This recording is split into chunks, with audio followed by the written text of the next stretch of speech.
Talk to Brady. What's up, Brady? Hey, what's up? Yo. Um, You named Brady? yeah. Yeah, I like that. Yeah, what brings you here tonight? What brings me here? Well, you wanted controversial questions. Yeah. Here it is. All right. Mega64, 10 years now. Worst time of Mega64 history. Bam. Worst time of Mega64 history. That's a good question.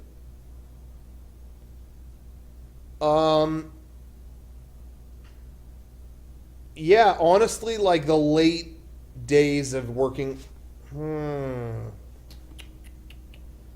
That's a really good question.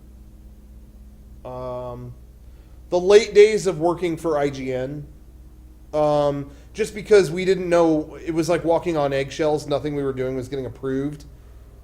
And we still owed them like 2 videos a month. And when you're like 8 videos behind because you're not getting anything approved, it's like, should I continue? Are we done? Maybe I should quit. Yeah, I don't know. I think maybe that time. I'm not sure. Okay. Next question. Why did you get so mad when Eric didn't let you talk about that thing? Bad day? Yeah, you keeping it controversial.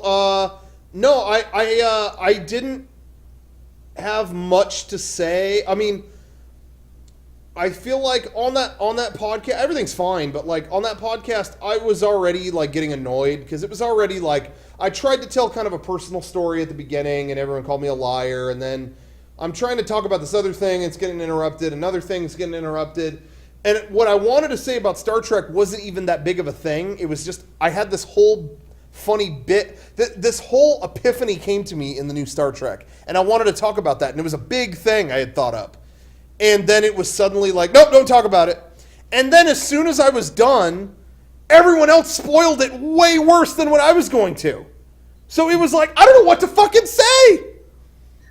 So yeah, it wasn't that I was like, I didn't know what to say at that point. So I left for a minute to just like blow off some steam and come back. But then they ended it, so I didn't get to go back on. So I apologize. Hence, I wanted to be here and, talk about some stuff, and things like that. I'll bring it up if you guys want me to talk about it. Have you seen Star Trek?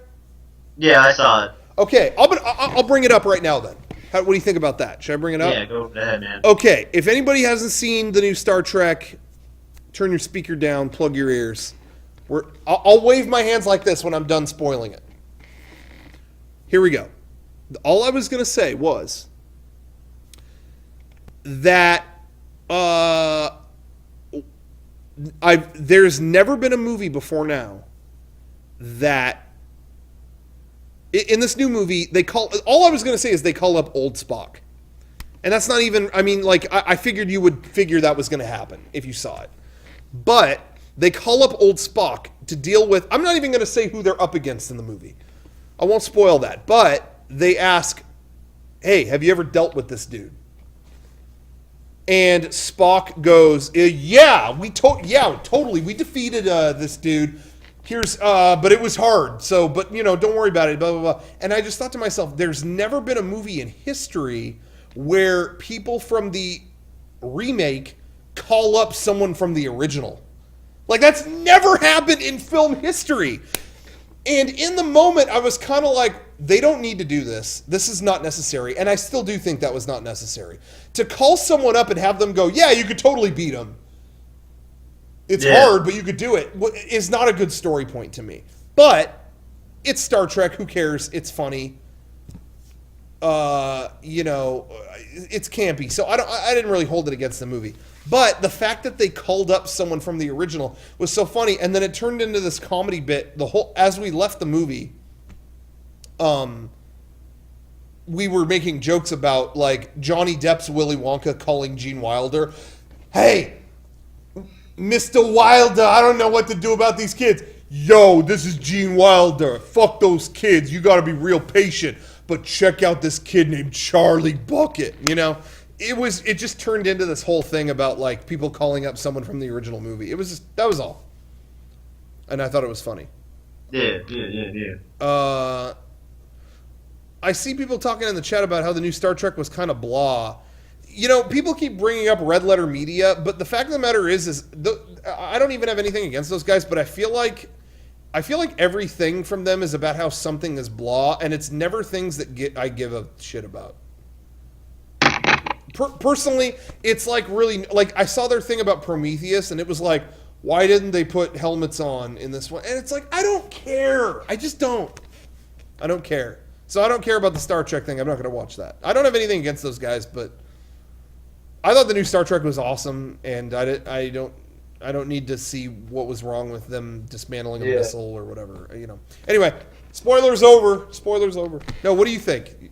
What do I think about Red Letter Media? I really like their stuff because they provide a lot of insight. Yeah, and that's not so bad. That's not so bad. Yeah. I thought the movie was okay. When good act, I just mean with Red Letter Media, I just mean when people hold it to me like, see, this is why it's not good. And it's like all they're doing is pointing stuff out. That's what I mean, and it's just like, I don't know.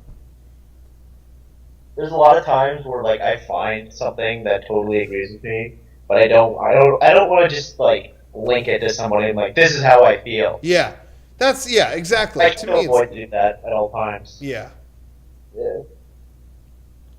Well, I'm gonna go. All right. Well, thank you for the call. I thought that was a good call. Yeah. Take it easy. Bye. See, that guy brought some controversy to the table. I enjoyed that. He brought a little bit of spice to the mix. I like that. Good calls. We're getting good calls tonight.